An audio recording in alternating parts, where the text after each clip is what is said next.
What's going on, everybody? Josh Engleman for Awesemo.com, and this is my DraftKings Showdown breakdown for tonight's Monday Night Football game between the Tampa Bay Buccaneers and the New York Giants. Be sure to hit that like button, subscribe to the channel, and hit the notification bell so you know when this and all of our other content goes live. Follow me on Twitter at Josh Engleman so you can get updates to the sim results as we get closer to lock, probably somewhere in the neighborhood of 7 p.m. depending on when I finish eating. Finally, let me know in the comment section who are your favorite options at captain and utility for tonight's slate. We're starting it off with the high-level info.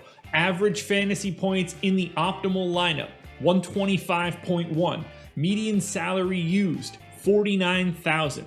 On average, 3.4 Buccaneers in the optimal lineup, just 2.6 Giants.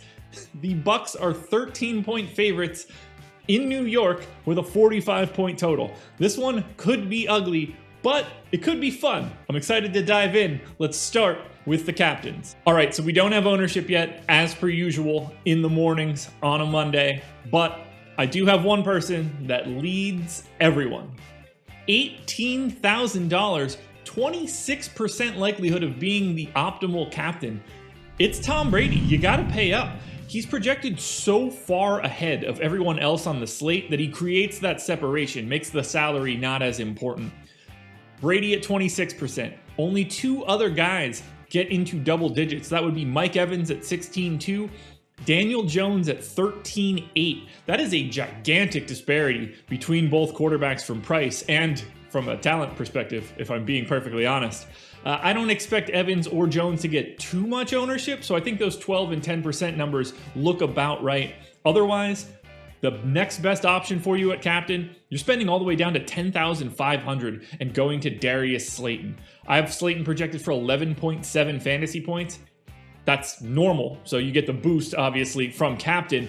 He shows up in the optimal lineup 9% of the time. That's a really nice number, and he allows you to spend up elsewhere at the utility spot. So barring any very high ownership from Slayton, he looks like my favorite spend down option at captain. If you're willing to spend the money though, Tom Brady is the most frequent option, and it's not close. Now, as we go to the utility spot, things are a little bit more obvious. Brady is the most likely option in the utility spot. He's 12K, highest projection, shows up in the optimal spot 52.5% of the time. He's showing up in the optimal lineup just shy of 80%. That makes perfect sense to me in a game where they're big favorites and he has the highest projection. After that, it's Daniel Jones at 9,200. That's just, in my opinion, too cheap for a quarterback. He shows up in the optimal 45% of the time. That looks really nice. No issues going to the Brady and Daniel Jones combination.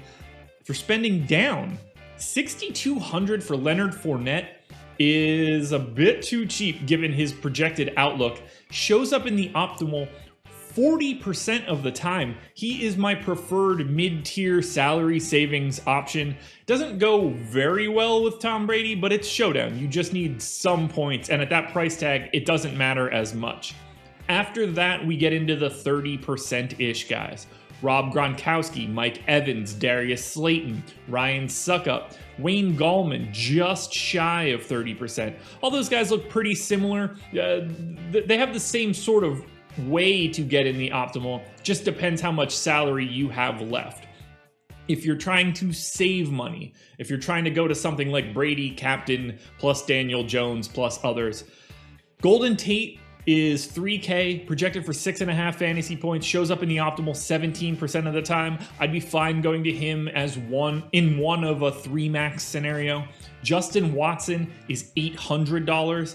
He shows up in the optimal 15% of the time. That would be another scenario where if you're trying to spend a lot of money, if you need that salary savings, Justin Watson is my floor. I wouldn't really want to go to anyone below that. $800 does open you up to a bunch of additional options at the top. Only guy that I don't have much interest in that has a 4-digit salary would be Tyler Johnson. He's just simply overpriced, in my opinion. Now, when it comes to fades on this slate, I don't have a ton of really obvious options. It's possible Mike Evans goes a little bit more owned at captain than I have him right now, but it's hard to say. So In terms of captains, I think it all looks pretty good. I don't have anybody that stands out as an automatic captain fade. Ronald Jones will probably go a little bit more over-owned than I would like, but we're talking about a group of guys that are all about 4% odds of being the optimal captain, so I don't worry about it too much. At the utility spot, that's where I think we see some fades show up. So I don't get the sense that I'll have a ton of Ronald Jones. I don't get the sense that I'll have a ton of Scotty Miller. These guys are in the mid-tier in price. That mid-8Ks makes it really difficult to go to someone like Brady and still get guys that are sort of underprojected. You have better guys that are better point per dollar options down the line.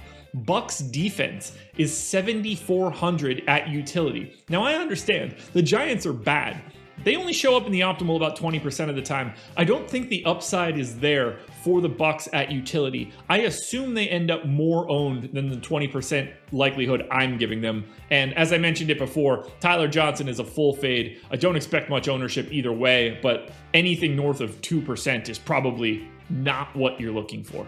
Alrighty, folks, that will do it. Those are my DraftKings Showdown plays for tonight's Monday Night Football game between the Tampa Bay Buccaneers and the New York Giants. One last time, hit the like button, subscribe to the channel. We're trying to get over 40K, and I think we're like 100 subscribers short. So please, if you haven't already, subscribe to the channel. It helps us out a ton. Again, let me know in the comments who are your favorite options at captain and utility, and follow me on Twitter at Josh Engleman so that you can get these updates as we get closer to lock. Best of luck to everybody. This is going to be a less than desirable game, I believe, but that doesn't mean it's not fun for DFS. I will be back again Thursday morning for these videos on Thursday Night Football. So once again, good luck, and I'll see you then.